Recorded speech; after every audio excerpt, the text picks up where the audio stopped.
Thank you so much to our annual sponsors. We couldn't do this without you. Well, it's hard to believe that it's already time for our final keynote speaker. So let's take a minute to thank our closing session keynote sponsor, Guarantee Bank. Let's give them a hand.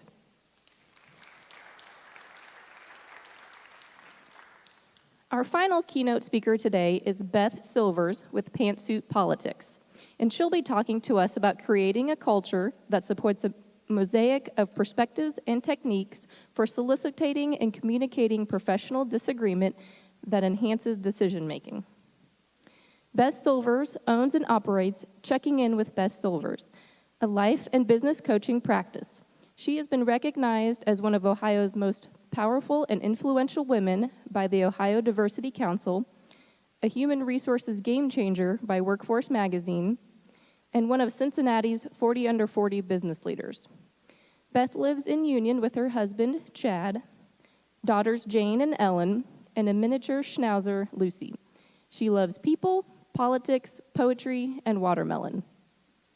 So please welcome Beth Silvers joining us virtually.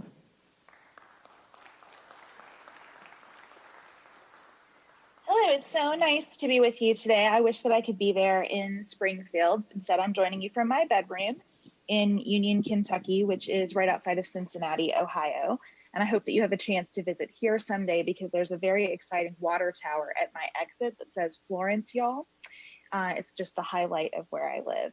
So I'm going to talk to you today about thriving through disagreement. And I want to recognize from the outset that that is not happening in many places right now in our country, in our organizations, in our businesses, in our schools. And I've tried to bring a little bit of levity by enlisting some help from my friends at Schitt's Creek because I think 2020 really needs a little bit of levity. But I do want to acknowledge that really serious suffering that's happening because we are not thriving in disagreement right now in our country. And so I hope that the tools that we talk about today can apply to the civic sphere, to your businesses and organizations. Hopefully we have some tips that help in personal lives. Because whether we're talking about politics or business strategy or how we parent and love one another, we really do need to make more space in our country for varying perspectives and harness the power of those perspectives. I understand that your theme for this conference has been this idea of a mosaic. And when we bring all of those pieces together, there is going to be some tension and some awkwardness and some irreconcilable differences. And also lots of really good information that helps us work more collaboratively and make better choices. So let's talk about what our goals are today. First, we want to just recognize that disagreement is powerful instead of a hindrance. We want to consider why we avoid it so significantly, and we want to understand that not avoiding it, that actually engaging in healthy conflict is kind. And finally, we want to develop a method for working through that conflict. Whenever I speak to a group of people, I'm aware that time is like this incredibly scarce, precious resource that we have. So I really hope that you'll leave today with some concrete, actionable tools that you can apply right away. Okay, so let's start with the first principle, that disagreement is inevitable and it is important. We talk a lot in organizations about hoping for more diversity, more inclusion, greater equity. And I think that we say that without understanding that it means we really have to make room for a variety of perspectives and for some very hard truths to be told to each other. And if we can just kind of open with the premise that that's good, that we need that we miss something when we don't have it, that when hard truths aren't being communicated, it's not that they don't exist anymore, it's just that we aren't digging into them and understanding them and learning from them. So beginning from the premise that you want disagreement matters. Now, I don't know how many of you all feel like a walking complaint department in your organization. If you do, I want to encourage you that I think that means you're doing a lot of things right. I also think it requires building some skills to have that not be exhausting. So an example that I like to offer, and if I could see you in person, I have a feeling I know what the room would look like, but have you experienced like somebody knocking on your door and saying, do you have a minute? And what they mean is, do you have an hour? And I'm going to like lay the burdens of my life at your feet. Um, you know, it can be very disruptive to have that kind of constant complaining happening, or for you to feel like the person where people come to bear their soul. But when you learn how to channel that, so knock, knock, knock, do you have a minute? Well, I have 7 minutes before I have another meeting. Is that enough time? If it's not enough time, what you have to say is important to me, but let's schedule a time to talk about it. And getting into those conversations, really hearing people out and knowing how to end, which we'll talk about in a second, because I think that's the hardest thing. How do you get out of that discussion once you've had the productive opportunity to hear somebody out, is important. But I do want to commend you if you're a person who's hearing from people about things that are going wrong for them. There's a real, I think, destructive mindset running through our society right now that anyone raising an issue is a complainer, and that complaining is unhelpful. And the truth is, if people aren't complaining, they are just silently resenting what's happening around them, because people are people and they're always going to have things that bug them.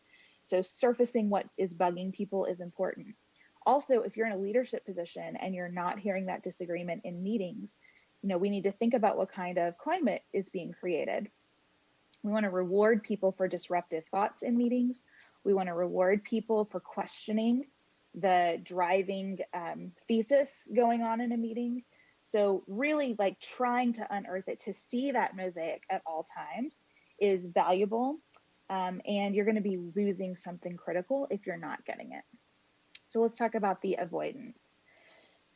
We are in so many places right now substituting short-term comfort for long-term dysfunction. There are so many places where people feel unheard, so they shut down. And in the long run, we've either lost their productivity or we've lost their talent and contribution. Sometimes we've lost our capacity to communicate with them in any meaningful way. So when I think about the civic sphere, I look at the fact that we are living in separate facts based on media environments. I think that's because we've avoided some short-term conflicts and taken the long-term dysfunction. But you see this in organizations too, especially in generational differences in the workplace, where we've avoided some conflict, and then over time we have a real breakdown between people. You see it in organizations where there's kind of a survivor thing going on, where people are doing alliances and they're like team this person or team that person. It's really unhealthy. And it gets to a point where everybody knows it's really unhealthy, but they don't know what to do about it. And once you're that far in, your options are more limited than when you just surface that conflict quickly and work through it. And that really leads me to the next thing I want to share with you, which is that avoiding this conflict has allowed our healthy conflict muscles to atrophy. Sarah, my co-host, and I wrote a book called I Think You're Wrong, But I'm Listening. And we opened the book by saying that we were taught as children not to talk about things that make people uncomfortable. And when you're not making people uncomfortable, you lose the capacity. It's a skill to make people uncomfortable in ways that benefit them and you. And I think that's what's happening on a really broad scale right now. That it's not that we don't talk enough about politics. We talk way too much about politics sometimes, but we're not talking about it in spaces where our views are challenged in any meaningful way, or where we're able to have an actual exchange of ideas. And I see this in businesses all the time. I work with a variety of types of businesses, different industries, the nonprofit sector, the for-profit sector, professional services. And you can see, even with like lawyers who are trained in conflict, internally, there tends to be an inability and an unwillingness to dive into conflict with one another directly. So people can behave really passive aggressively, or issues don't get resolved, or everything gets deferred to hierarchy. So it's just, yes, I feel this way, I see this problem or this issue, but these are the people in charge. So what are you going to do? And that's just a real recipe for an organization that's going to lag in the marketplace over time and eventually become irrelevant when they're not hearing all of the perspectives and sorting through them and confronting them. So we have lost our disagreement muscles, and we need to exercise. We need to get back to constantly practicing conversation that is difficult.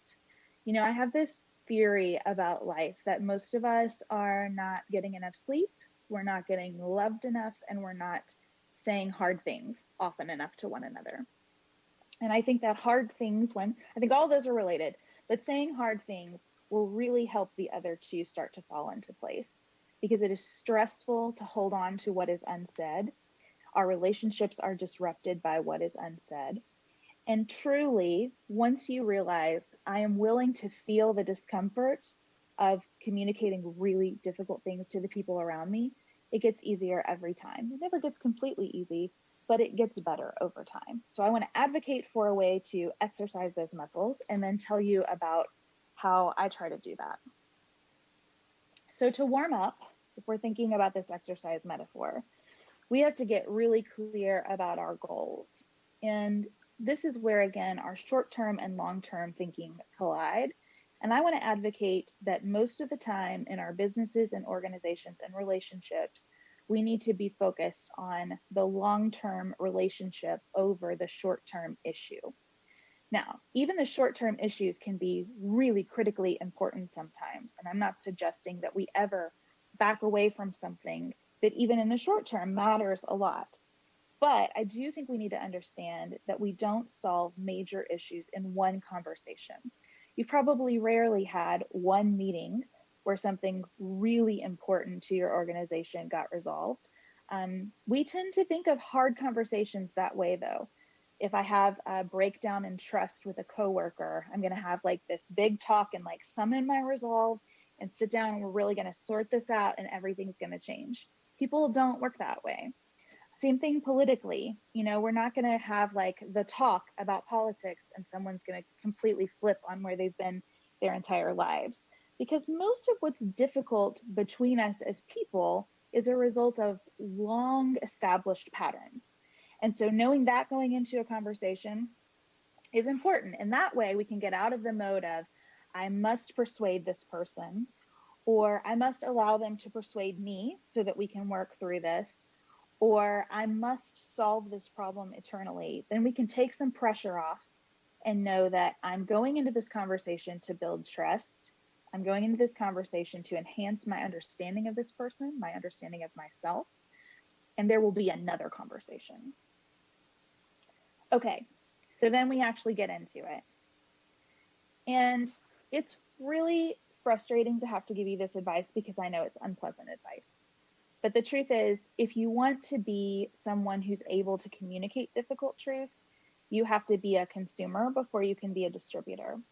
So building trust with other people requires us to sink into our chairs comfortably and be ready to listen a lot. And listen curiously, open-heartedly. I don't think neutrally is really possible, but taking as neutral of a posture as we can. I did HR work for a number of years, and I was that complaint department for sure. And I had tons of those conversations where someone came in to unload on me. And here's the truth, often they were unloading on me, and I would think, what planet are you on? I do not understand where you're coming from at all. This so lacks perspective, or this is so petty, or whatever, right? A lot of judgment going on in my head as I'm listening to someone. And I tried to develop a posture where I understood that I could listen to someone and allow them to feel really heard without agreeing with them or disagreeing with them. So remembering that I am not going to always have to be in a thumbs down or thumbs up position to be a good recipient of difficult information. So listening. Also protecting myself in the process of listening. So maybe some of you have had the experience where someone is sharing something difficult with you, but they're doing it in a really unkind and unprofessional way. I'm not saying roll over to that. Here is a technique that works really well, and I don't know why, but I've replicated it successfully hundreds of times now, so I feel pretty good about it. When someone comes in really hot, it always helps me to say, do you mind if I make some notes while you're talking? Because what you're saying is important to me. I just want to make sure that I really understand it. So I'm just going to take a few notes. And something about the act of like getting out some paper and writing things down seems to just take the temperature down a few degrees. I don't know if it reminds people, for example, that we're at work and we should act like professionals while we're at work, or causes them to think I should say something worth writing down instead of just venting. If you're on the phone with someone or on Zoom, as we all spend like so many of our days now, I will say to people, if you hear me typing, it's just because I'm making some notes. I'm not rudely checking my email or Twitter over here. I'm just taking some notes down while we're talking. That really seems to help people center themselves and find a healthier way to discuss whatever the problem is with you. So taking care of yourself in the process, but really listening. The next thing I want to share with you about these conversations is that I'm always in search of a better question, because what we're looking for in tough discussions where everybody feels emotional or really invested in the outcome is space to work with each other, space to find some common ground where it might exist, or just space around the ideas so that we can see them more clearly and figure out which way we're going. So if you get stuck and you really have no idea what to say, asking questions is a great way to move forward. Or just saying, can you say more about that? When I hear someone saying something that I think is truly bananas, I will always just say, that is so interesting. Can you say more about that? And I don't even have to formulate a good question. I just let them keep going until something occurs to me that could be fruitful. If I hear somebody say something that I think is a really good point that I've never considered and it leaves me a little flat-footed, I just say, can you say more about that? I've never heard that before. I need a minute to think about it, and it would help me to hear more context from you. Having those phrases at your disposal that you know, this is my go-to, and it's not to be inauthentic, it's just to be prepared, because often a conversation is aided in its tension by our kind of anxiety about what we're supposed to say next. So if I know I have something to say next, and something neutral and something that communicates interest and respect, then you can let some of that pressure off as well. Additionally, I think when you're looking for good questions to help move a conversation forward, zooming in or out is really important. So most of us tend to speak in either very broad generalities, well, everybody thinks this, or it's always like that, or we would never do whatever. That's one category of speaker. Or in such particulars that it's hard to get them out of the moment that we're in. And so if you're dealing with the person who is stuck in the moment, you can say something like, wow, I really get how that is affecting you and your workload. Can we talk about the whole department now? Or can we talk about how this piece of work fits into the larger project? And if you can get them to zoom out a little bit, then you might hear something new or find a new place to take the discussion. The person who's always speaking in generalities, you want to do the opposite, right? Really zoom in. Hey, I hear you saying that this never happens. I want to give you a couple of examples of situations that I can think of where it could be relevant to see what you think. So again, not trying to argue, debate, not trying to interrogate people, but using questions as a way to make a little bit more room around what's happening can be helpful. And then you listen some more, and you listen curiously and open-heartedly. And when it's time, you can share. Sometimes it's not going to be time for you to share in the first conversation, or maybe even the second or the third. And one thing I want to offer you as professionals is permission to wait to respond until you've had a chance to think about things. It is game-changing to know that you are allowed and often wise to end a conversation without having offered an opinion. So especially in sort of the business context, you're debating an idea, someone has made a proposal that you don't like or don't understand or think is just completely off. You have this kind of conversation, you hear a little bit more. It's good to say, you know, I want to sleep on this, and I'd like to think about it a little bit more. Can we talk again tomorrow? Somebody comes to you to complain about lots of things. You've listened, you've asked questions, you still think this is totally off base. What am I going to do about it?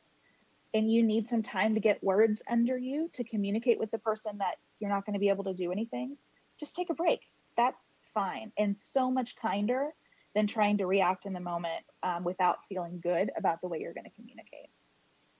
I also think it's good when you feel really stuck in one of those conversations to be able to ask the person what they're looking for. I've had a lot of conversations, I don't know about you, where I've listened and listened and listened and thought like, why are you telling me this? Like, I can't do anything about what you're sharing, or no one can do anything about what you're sharing. You're just mad at life, right? You're just mad at a fact of a thing that exists. So in those conversations, once I've listened and asked enough questions to discern that that really is what's going on, sometimes I'll say, what could I do to help you with this right now? And then I wait. And often what I will hear back is, nothing. I just needed to vent. And then I can say, do you feel like you have done that? Do you feel better? Yeah, I think so. Awesome. Have a great Thursday. And we can all move on with our lives.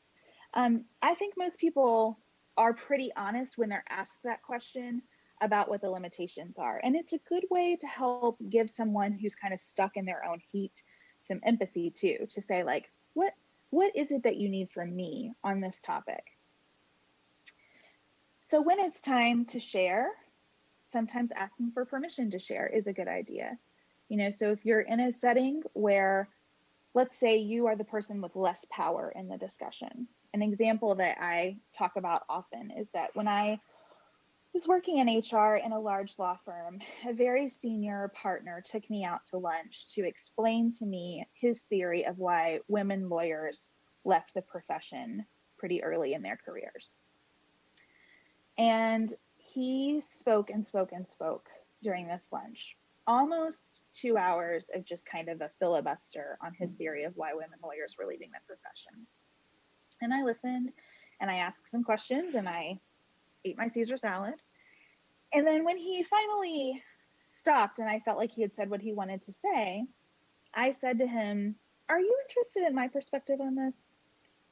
And I mean, he really couldn't say no. It would have been very rude after I'd listened for 2 hours, but he said, sure. And I think just that I asked before I came back made it feel less like an argument, because I did have very serious disagreement with much of what he had communicated. But something about that act of saying like, did you want to just tell me this, or do you want to have a conversation? Built some trust. And that's, again, what we're always seeking to do, building some trust so that we can have the next conversation and the next, and eventually get to some action that we can all be aligned on. And you just have to do that over and over again. It's an enormous exercise in patience, but it makes us better human beings, I think. And that leads me to my next point, which is that we get stronger through this process by giving some grace to ourselves and to our colleagues. And what I mean by that is sometimes taking that extra time that we need.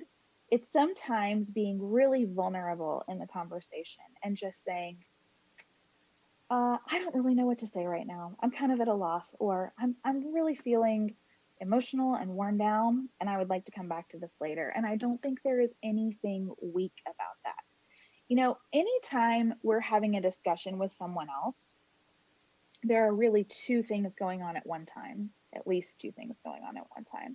The first thing is we're having the discussion about the thing, whatever the subject is, the project, the proposal, the workload, the complaint, the policy, whatever it is, we're talking about the thing. But there is that layer of what's going on with the relationship happening at the same time. And I think there's an element of grace in just verbalizing that layer occasionally. I've had to fire an unfortunately high number of people in my career.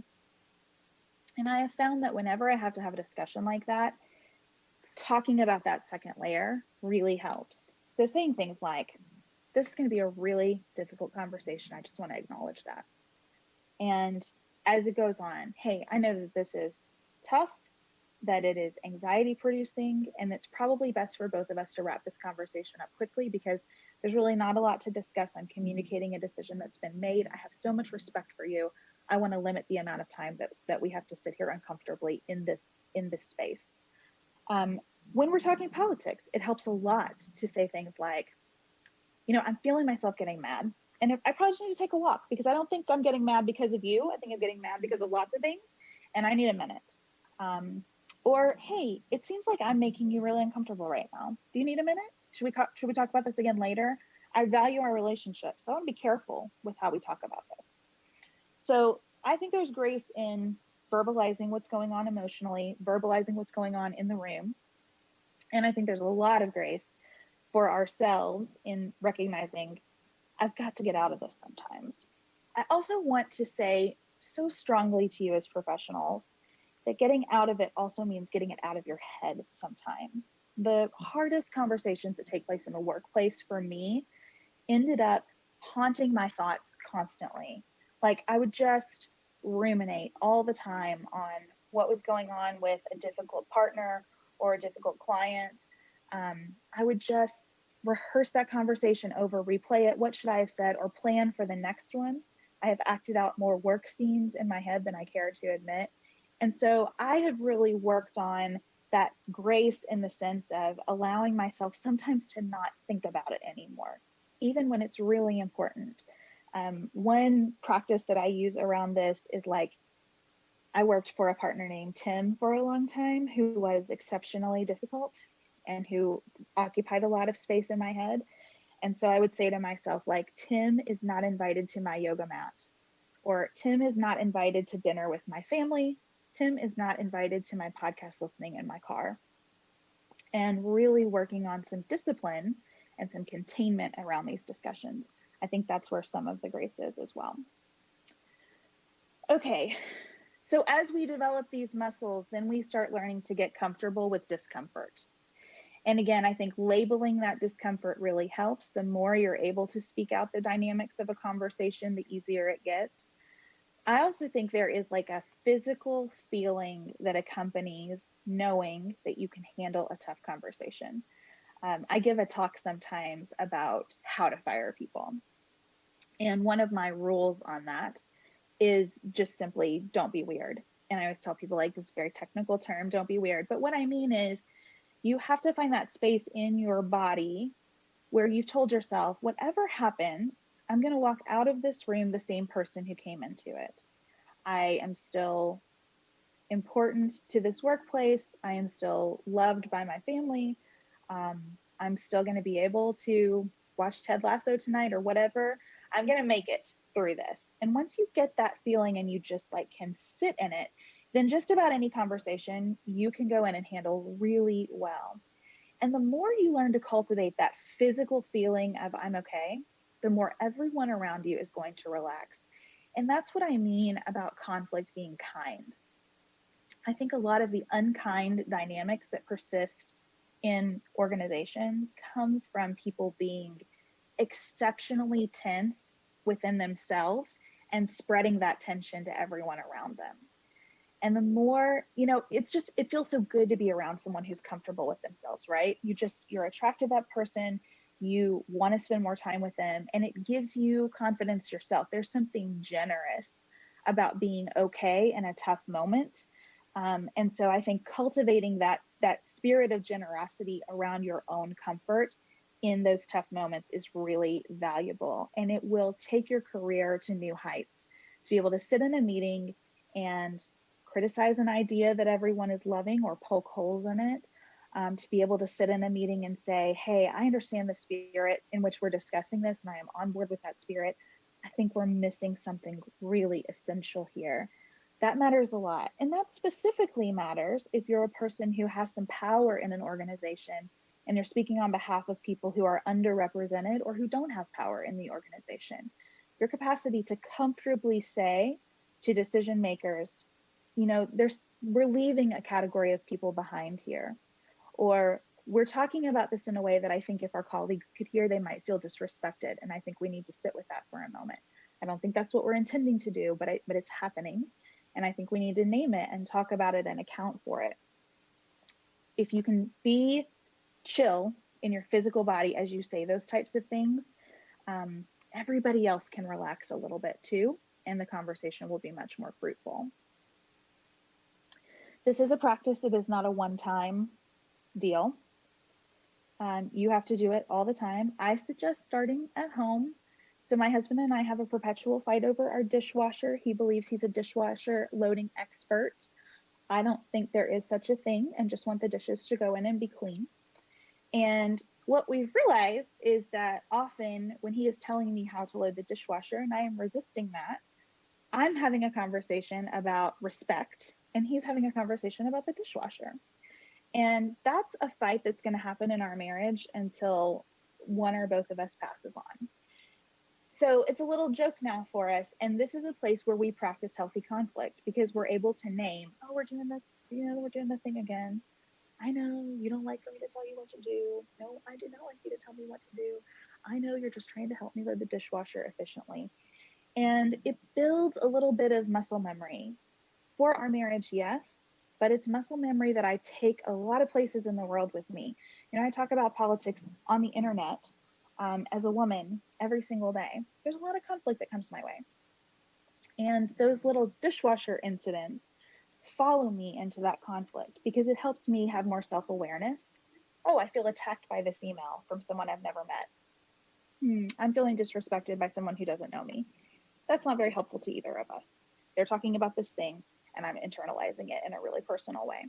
Same thing in the workplace, understanding everybody has patterns and grooves that they keep mining.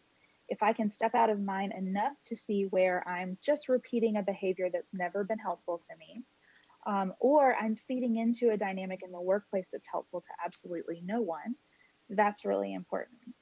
I also think practice allows us, and this is kind of my next point, this practice is really good for us because I think this practice helps us identify drama. I don't know if any of you are familiar with the triangle of drama in organizations. The theory goes that there are 3 ways that you can facilitate drama in a group of people. You can act like an aggressor, you can act like a victim, and you can act like a hero.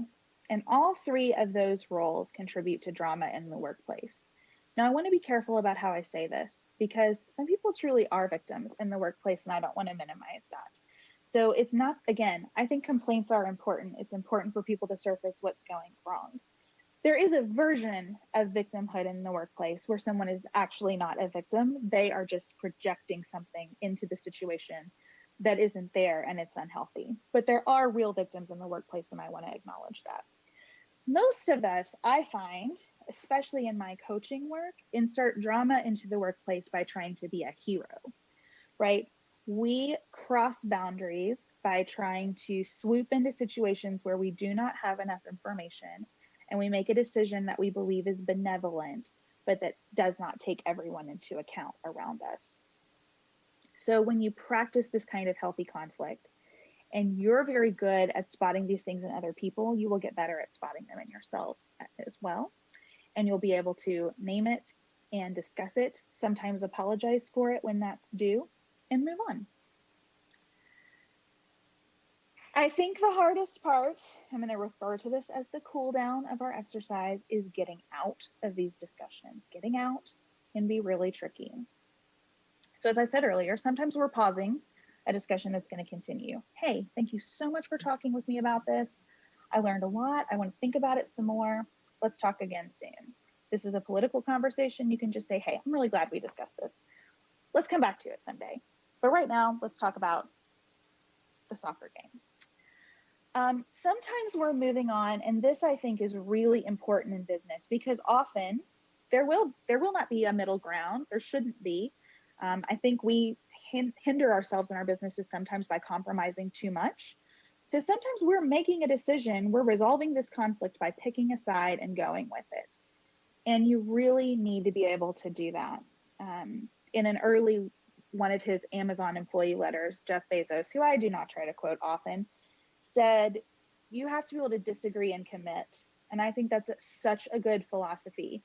We have the meeting, we air out everything. People are rewarded for poking those holes and bringing up those different ideas and injecting that healthy conflict into the discussion. But then once a decision is made, and we want to identify who the decision maker is and know our role in the process, once a decision is made, we're all on board, we're all in. If we can't be all in, then we have to think about what that means for us and our future with an organization, depending on the size of the decision. And the way I think about that is if I'm in an organization that has made a choice, and that choice is fundamental to its mission, and I am aligned with that mission, but not with the choice, that's something that I can live with. An example might be dress code stuff. I talk to so many people who are furious about dress codes, and I understand it. If an organization's mission is to really make its clients feel understood by mirroring those clients in a variety of respects, and a dress code decision is made that I disagree with because it mirrors the clients, so those things are aligned and I'm aligned with the mission but not the tactic, then I have to roll with that. If an organization makes a decision that has nothing to do with its mission and I'm not aligned with it and it severely impacts me, then I need to have a conversation about that and see if I can redirect the organization to something closer to the mission. That's the one I try to change. If an organization makes a decision, it's aligned with its mission, and both of those things are real problems for me, that's when I need to start thinking about my future and whether I belong there. But most of the time, disagree and commit is a great skill. And when we commit, that means we hope to be proven wrong. Being proven wrong is not the worst thing that can happen. I'm proven wrong constantly in what I do. And it builds a lot of resilience and a lot of comfort with being uncomfortable, for sure. And again, it really disarms people when you're comfortable being wrong and builds a ton of trust. So that's part of it. We can do all of these things graciously, and I think the most gracious practice that we can bring into exiting a discussion is to say again, thank you. Thank you for talking with me. Thank you for sharing this hard thing with me that you shared. Thank you for disagreeing with me. You really pushed my thinking. I heard you and I am really struggling with what you said, but I value the fact that you said it to me. I really respect that. As you go through this practice, again, I just want to underscore the importance of being careful with yourself. So sometimes being careful looks like really taking a breath and saying, am I the best person to have this conversation? Am I the only person to have this conversation? Should somebody else be here? Am I stepping into a role that's not mine to step in? Is this the right time for the discussion? Not just for the person, although we don't consider that often enough, but also for me. Am I stressed? Am I in the middle of too many things? Can I not give this the attention that it's due? I really recommend that when you're going to talk to somebody hard about something that's hard at work, you give yourself some time to prepare and some time to decompress. And if you don't have that in the calendar, then you need to pick a different time for the discussion. Do I need a break? Do I need backup? Do I have all the information that I need before I go into this conversation? Are there things that I could be doing without making assumptions about the other person? But are there things that I could be doing to learn more before I go in here? Do I have some questions at the ready? What else might I need? Because the process of being a person in the world is harder than it should be. And engaging in conflict in a society that's really bad at it is also hard. And look, when you start doing this, it's not like confetti falls from the sky. It can make you feel like a person who is a little bit distanced from your colleagues to be able to do this well. I'll give you an example.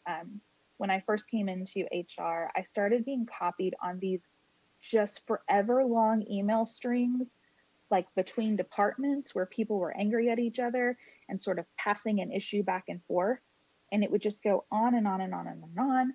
And I would get copied in by someone who I guess wanted me to come in and referee or to see how terrible somebody else was being. And I realized the best tactic for me to take when that happened would be to come in and say, hi, everybody. I have read the string here. Looks to me like if Paige and Josh will connect offline about this, they could probably solve this problem and just let the rest of us know how it turned out. So Paige and Josh, could you all just have a conversation in person or on the phone and get back to us on Friday about the resolution? Thank you so much. And I think people thought that I was pretty abrasive for handling it that way at the beginning, but it is a welcome type of abrasiveness in many quarters, because a lot of us are just sitting around waiting for somebody to be a leader and to take some of that flack for being a leader. And then you do feel like, okay, I can trust this person to make a call and stick with it and own it, put her face on it, and allow us all to move on.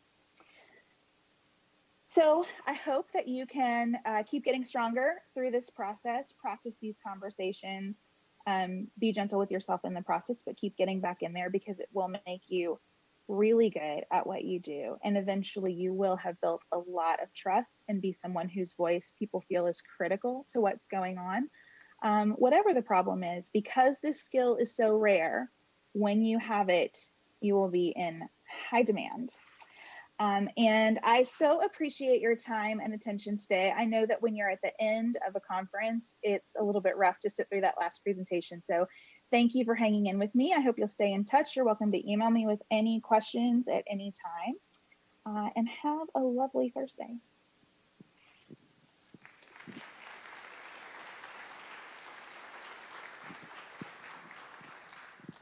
Beth, thanks so much for joining us from your bedroom.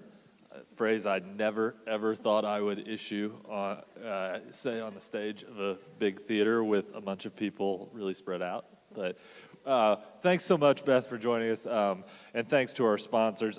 I don't know about you guys. I think this has been an awesome day. So let's thank Beth once more if she can still hear us.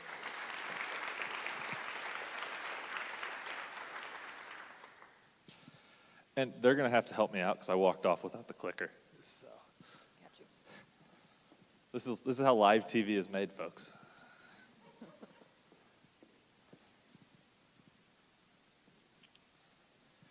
Before we talk about our after party, we want to thank our sponsors one more time.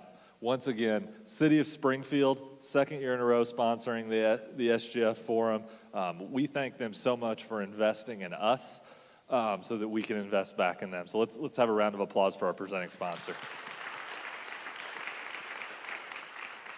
We've got many other sponsors. We're getting ready to talk about our after party, sponsored by Paul Mueller, BKD CPAs and Advisors, City Utilities, Paragon Architecture, SpringNet, Old Missouri Bank, who sponsored our opening session today with Jason Roberts, Guarantee Bank, who just sponsored Beth Silvers, our afternoon break and the snacks that you got by One Communications, our swag sponsors and those cool bags, Inner Circle Vodka Bar and Strategic Financial Concepts, and our charging station by Leadership Springfield.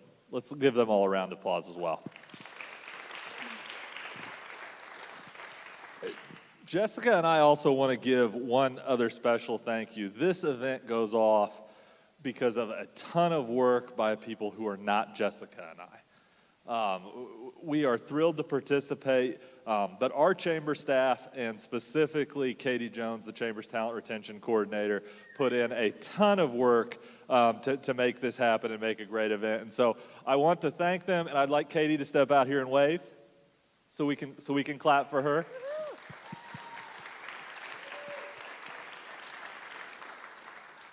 And thank them for making it a great day. We also want to thank our corporate sponsors who paid for your tickets to be here today, and for all the bosses out there who are we have over 400 people joining us online right now.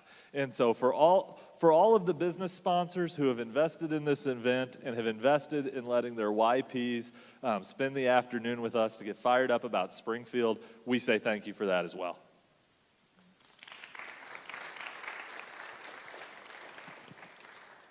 And we want to thank you for joining us for the network's second annual YP Summit. Whether you're with us in person or on the other side of the screen, we're so glad you joined us. And if you're not part of the network, we would love to have you. So please head over to thenetworkspringfield.com for more information on joining. And now for the after party. We can't wait to host this. It can't be in normal circumstances, but we want to thank our after party sponsor, Paul Mueller Company. So please enjoy a brief video from fellow YP, Rebecca Sin, Customer Service and Repair Coordinator at Paul Mueller Company.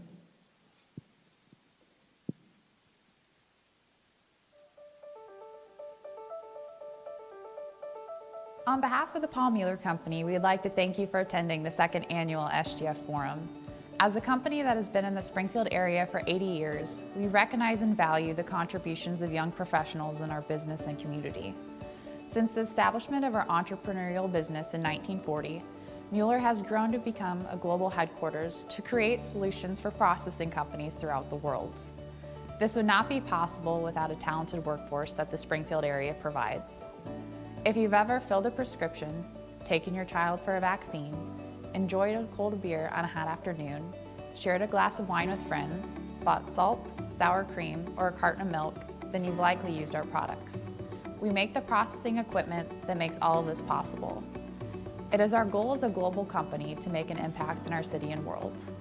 Currently, Paul Mueller Company is working with companies that are on the front line developing a vaccine for COVID. Companies that are revolutionizing our world's plant-based food alternatives and providing the capability for children in third world countries to enjoy a cold glass of milk for the first time. In order to make our contributions to the global community and market, we recognize that the development of our community and young professionals locally is paramount not only to our own personal successes, but also the successes of the local and global community. We have found Springfield to be one of the best places to grow and thrive in one's business and career.